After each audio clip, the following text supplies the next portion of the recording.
नमस्कार दोस्तों। आज हम हमारे उस टॉपिक को आगे बढ़ाते हैं। हम फ्रांस की क्रांति पढ़ रहे थे और फ्रांस की क्रांति के कारण हमने पढ़ लिए थे। भले ही वो राजनीतिक कारण हो, भले ही सामाजिक हो, आर्थिक हो, धार्मिक हो, भले ही बौद्धिक जागरण वाले कारण हो, या फिर कुछ वित्त मंत्रियों ने भी प्रयास किया था फ्रांस के अंदर व्यवस्था को सुधारने का, लेकिन वो भी असफल रहे। तो आज हम फ्रांस की क्रांति की जो प्रमुख घटना है उनके बारे में पढ़ेंगे। मैं हेडिंग लगा देता हूँ।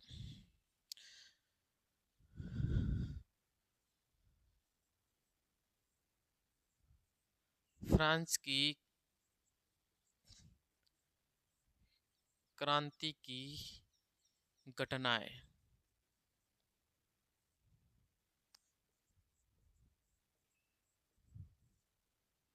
हमने कारण पढ़ लिए और कारणों के अंदर हमने देख लिए कि फ्रांस की स्थिति कैसी है। पूरी जनता आक्रोशित हो चुकी है अपने कुलीन वर्गों के प्रति, अपने राजा के प्रति। तो अब इतनी व्यवस्था खराब है फ्रांस के अंदर कि लास्ट वीडियोस में हमने बताया था कि एक बिरिया नाम का एक वित्त मंत्री बना था और उसने राजा को ये सुझाव दिया था कि अभी फ्रांस की हालत आर्थिक रूप से ऐसी हालत हो गई है कि उसको सुधारने के लिए हमें एस्टेट जनरल की जो बैठक वो बुलानी पड़ेगी और कर में वृद्धि करनी पड़ेगी। और कर में वृद्धि के लिए उन्होंने एस्टेट जनरल की बैठक का आह्वान किया। किसने किया? लुई 16वें ने किया। तो लिख देता हूं मैं एस्टेट जनरल। एस्टेट जनरल के बारे में ऑलरेडी हम आगे पढ़ चुके हैं। एस्टेट जनरल की बैठक, इसके बारे में हम आगे पढ़ चुके हैं कि इसकी स्थापना कब हुई, पहला अधिवेशन कब हुआ। और ये भी मैंने बोला था कि उसका अंतिम जो अधिवेशन 1614 के अंदर हुआ था, उसके बाद में कोई बैठक नहीं बुलाई गई थी। जैसा चल रहा था चलता ही आ रहा है। लेकिन अभी आवश्यकता पड़ गई 1789 के अंदर कि ये बैठक वापस बुलाई जा रही है। इसकी डेट आप ध्यान रखना कि ये कब हुई थी, तो वो लिखना है 5 मई को। और क्रांति कब हुई कि 1789 के अंदर हुई है, तो इस डेट को ये बैठक बुलाई गई थी। कहते हैं कि बिरिया के बाद में वापस नेकर को वित्त मंत्री का पद दे दिया गया था और उनका रोल भी बहुत अच्छा था नेकर का भी इसके अंदर। ये बुलाई किसने? बुलाने का काम कौन करता था? तो वो था लुई सम्राट, लुई 16वां।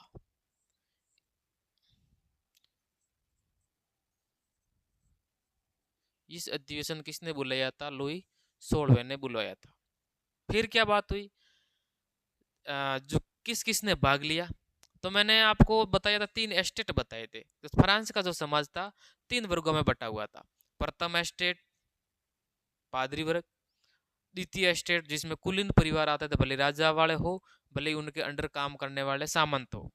और थर्ड एस्टेट के अंदर मैंने ये बताया था कि सामान्य जनता थी, भले उसके अंदर मजदूर हो, भले किसान हो, भले कारीगर हो, और भी जितने भी नीचे तबके के लोग थे वो सभी इसके अंदर ही आ जाते थे। तो चलो, कितने कितने प्रतिनिधि आए थे? पहले प्रथम एस्टेट। प्रथम एस्टेट से कितने आए थे? 300 प्रतिनिधि।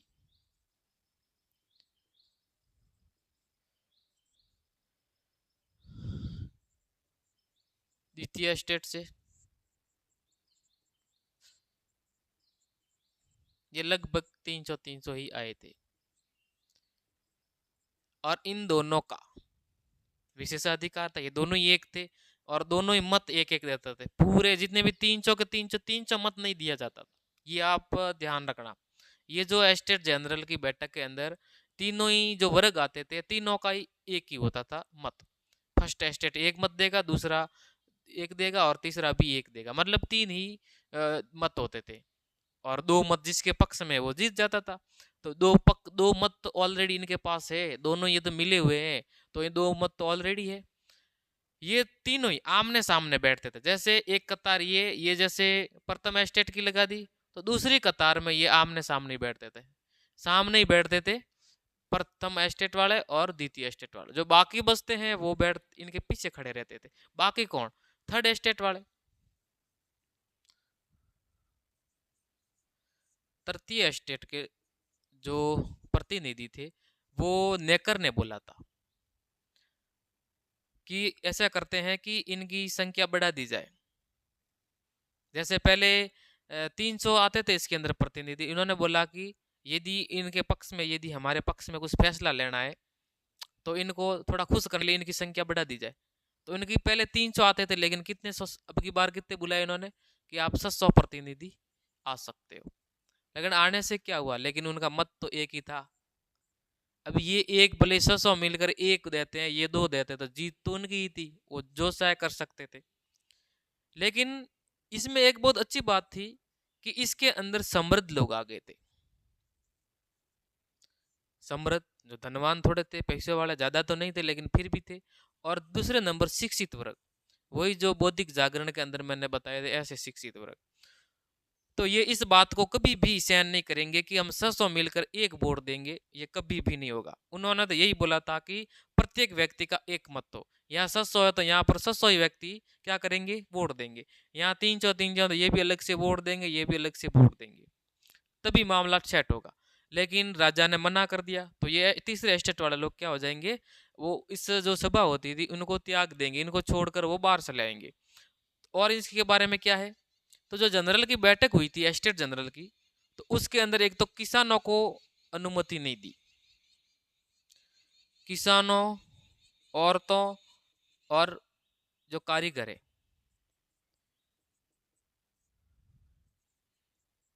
कारीगरों को इसमें क्या था, इस सभा के अंदर नहीं आने दिया। इनके लिए ये सभा क्या थी, वर्जित थी। लेकिन हाँ, इनके जो प्रतिनिधि थे वो यहाँ से आ सकते थे। अभी फ्रांस में जितने भी जनता रह रही है, तो उन जनता ने क्या किया, अपने अपने जो शिकायतें थी, अपनी अपनी मांगे थी, वो अपने प्रतिनिधियों को दी। ऐसा कहते हैं कि इतने पत्र आए थे इन प्रतिनिधियों के पास, 46,000 के समथिंग थे। तो इन प्रतिनिधियों ने क्या किया, जो 46,000 जो पत्र आए थे जनता से, किसानों से, मजदूरों से, औरतों से, उनकी समस्याओं की क्या बनाई, उन्होंने सूची बनाई। और वो सूची वो स्टेट जनरल के अंदर लेके गए थे। और कहते हैं कि जो पत्थर आए थे उनको काइया बोलते। जो पत्थर थे ना, जो शिकायतें थी उसके अंदर क्या थी, एक तो मांगे थी, एक जन जो सामान्य लोग थे उनकी शिकायतें थी, ये उसमें दर्ज थी इस पत्रों के अंदर। इस पत्र को ही क्या कहा गया था, काहिया। ये काहिया नाम याद रखना क्या था, ये पत्थर थे, लेटर, जो सामान्य जनता ने लिखे थे, अपनी समस्याएं, अपनी मांगे उसके अंदर लिखी थी। और जो 600 जो प्रतिनिधि आए थे उन्होंने उनकी पूरी क्या बना दी थी, सूची बना दी थी। और फिर वो गए थे स्टेट जनरल के अंदर, बैठक के अंदर भाग लेने के लिए। और जो 600 लोग, जो 300 इधर खड़े थे, 300 इधर, उनके पीछे खड़े थे। और राजा ने बोला था कि एक ही मत दिया जाएगा, लेकिन इन जो तीसरे स्टेट के लोगों ने बोला हम एक मत नहीं देंगे, प्रत्येक व्यक्ति एक वोट देगा। लेकिन राजा ने इस पर सहमति नहीं जताई, उन्होंने मना कर दिया। तो उन्होंने उस सभा को खारिज कर दिया और वो सीधे आए, बाहर आए। और बाहर बताइए, किसान भी खड़े थे, मजदूर, महिलाएं जितने, वो भी उनके साथ हो लिए। और जो स्टेट जनरल की जो बैठक हुई थी, वो बैठक कहाँ हुई थी वो बता देता हूँ, ये वर्साय के अंदर हुई थी। वर्साय के जो महल थे ना, उनके अंदर हुई थी, वर्साय के महलों के अंदर हुई थी। और जैसे ही वो बाहर गए, लेकिन उसके बाद में तीसरे स्टेट के लोगों को वहां आने नहीं दिया। राजा ने वहां पर क्या लगा दिया, उस भवन के बाहर एक बहुत बड़ा ताला लगा दिया कि आपके लिए ये सभा आज के लिए बंद है, आप तीसरे स्टेट के लोग इस सभा के अंदर भाग नहीं ले सकते। तो उन्होंने क्या किया, जो भी जो स्टेट, जो थर्ड स्टेट, जो तीसरा स्टेट है, उसके अंदर के जितने भी लोग थे, वो पास में एक मैदान पड़ता है, टेनिस मैदान था, वो सारे के सारे उसके अंदर चले गए। और वहाँ पे बहुत सारी सरसाई हुई। उसके बाद में उन्होंने जो स्वयं को, जो तीसरे स्टेट के लोग थे, उन्होंने स्वयं को अपनी जो क्या बोला, राष्ट्रीय सभा घोषित कर दिया स्वयं को ही। चलो मैं इसको रब कर देता हूँ, फिर आगे देखते हैं।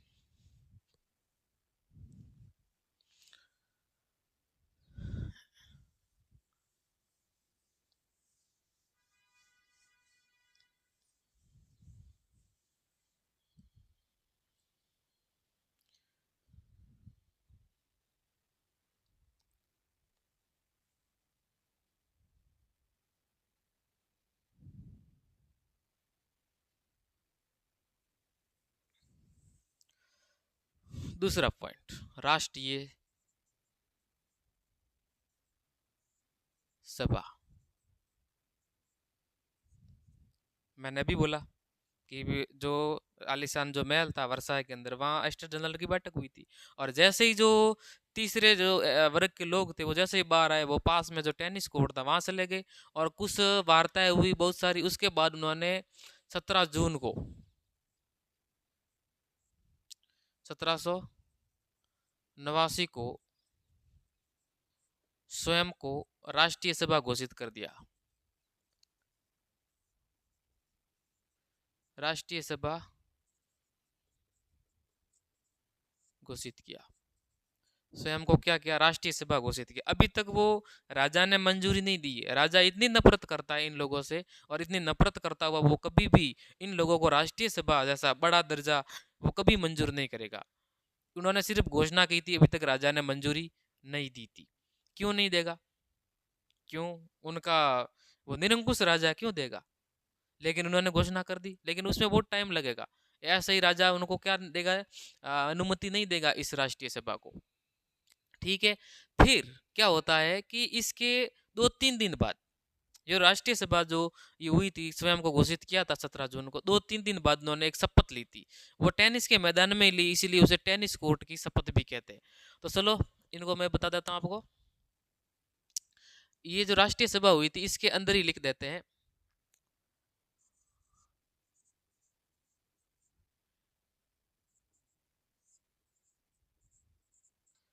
टेनिस कोर्ट की शपथ। ये कब ली थी? ये 2-3 दिन बाद ही उनकी 20 जून 1789 को ये ली थी। और कहाँ ली थी? ये ली थी टेनिस कोर्ट के अंदर। टेनिस कोर्ट कहाँ है? वर्साई के अंदर है। जो वर्साई के राजमहल उनके पास ही पड़ता है।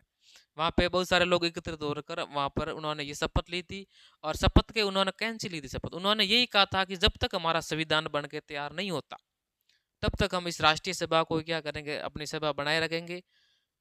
और जब तक खारिज नहीं करेंगे जब तक हमारा क्या ना हो? संविधान बन के तैयार ना हो। इनके दो नेता हुआ करते थे। एक तो था मिराबियो, जो एक कुलीन परिवार से था। जो हमेशा जो कुलीन परिवार के जो विशेषाधिकार वाले लोग थे वो विशेषाधिकारों का खिलाफ था। विशेष अधिकारों का क्या करता था? वो हमेशा खत्म करने की कोशिश करता था। और दूसरा एक है आबेसिए। ये कौन है? तो ये एक पादरी वर्ग से आता था। और ये दोनों ही मिलकर इस शपथ में भाग लेते हैं। और ये कुलीन परिवार के विशेषाधिकारों से नाराज था, उसको खत्म करना चाहता था। और ये है जो पादरी वर्ग था, उनके जो व्यवहार है निरंकुशता का, कर नहीं देना वगैरह, उनके खिलाफ था ये। जैसे भी तैसे करके इन दोनों, जो प्रथम एस्टेट और तीसरे दूसरा एस्टेट है, इन दोनों की जो सिकतियां है वो समाप्त करना चाहता था।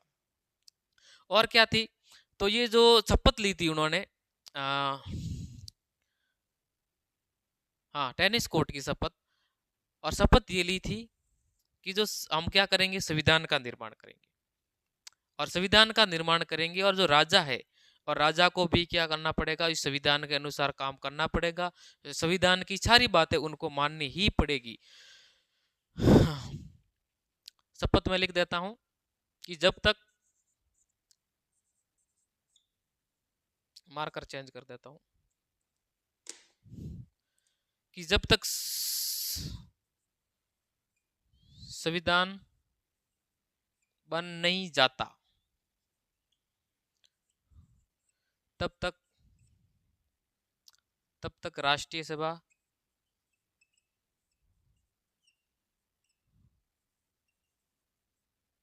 बर्खास्त नहीं होगी। ये उनकी शपथ थी कि नहीं होगी। ये जब तक कि संविधान हमारा नहीं बन जाता तब तक हम राष्ट्रीय सभा बर्खास्त नहीं करेंगे। और संविधान का मेन मकसद क्या था? संविधान का मकसद यही था कि जो शक्तियां है सम्राट की, जो निरंकुश शक्तियां, उनको ही क्या करना है? सीमित करना है। अभी देखो, क्रांति भी शुरुआत हो चुकी है कि 17 जून 1789 को उन्होंने स्वयं को राष्ट्रीय सभा घोषित किया है। तो इसका मतलब राजा भी तो कुछ न कुछ करेगा। अभी तक राजा ने उनको अनुमति नहीं दी है।